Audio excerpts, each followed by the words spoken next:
example, ito po yung tanong ko, normal lang po ba na magkausap kayo lagi, tas kinabukasan, hindi ka na chinat? Hindi ka na chinat. It really hurts. Bakit po bigla na lang hindi nagre-reply ang mga babae ng walang dahilan? Haha, nangiiwan sa ere. Ang hindi lang naman babae ang gumagawa, pati lalaki. So, this is it.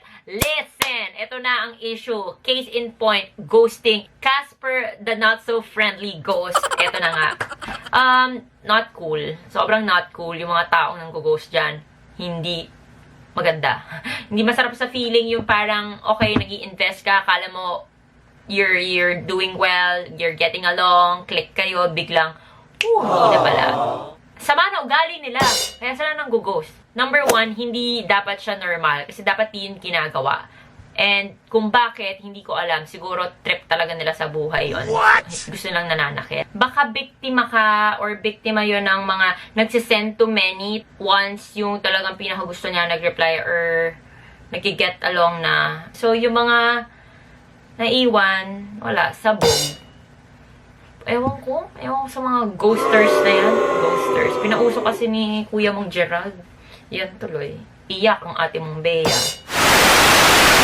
Who should I choose? The one I love or the one who loves me, and why? Ano po ang key to your confidence and tips on public speaking? From your perspective, do you think it would be proper for me to tell her my feelings digitally or do I wait it out? Pag niloko ka, gaano kahirap magpatawad? Tingin mo ba kailangan mag-heal muna ng magkahiwalay o ayusin nyo na magkasama? Naniniwala ka po ba sa destiny? Do you think past matters in a relationship?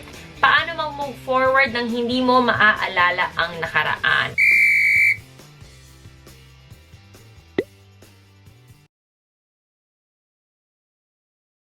Masarap po ba magmahal? Kung masarap magmahal, di sana walang mga nasa ano ngayon, ano ba yun, sa mga trash talkan, sa mga clown traits. Di sana walang mga umiiyak, nagpaparinig, wala sanang mga, ay kasi naman sakit, ang sakit, niloko niya ako, hindi niya ako mahal, tinagpalit ako, friends lang pala kami. Sana wala nang ganun. Kung masarap lang magmahal. Masakit magmahal. Sa totoo lang real talk tayo guys, masakit magmahal. Pero, masarap din naman. Sarap. Sarap kaya. What? Sarap. Masarap magmahal kapag unconditional yung pagmamahal. Yung wala ka in-expect in return para wala ng disappointments. If that's the kind of love you're giving, masarap magmahal. Kasi very rewarding if you're not expecting anything in return. So, masarap. Pero masakit. Pero masarap. So, final answer, yes, masarap pala. How to deal with pinagtagpo pero hindi tinadhana. Ayun. Wala.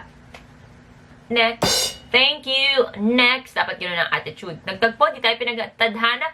Fine. Iyak ako ng isang araw, 2 araw. But, I've got to move on with who I am. I just don't belong here. I hope you understand. So, next na. Anonymous.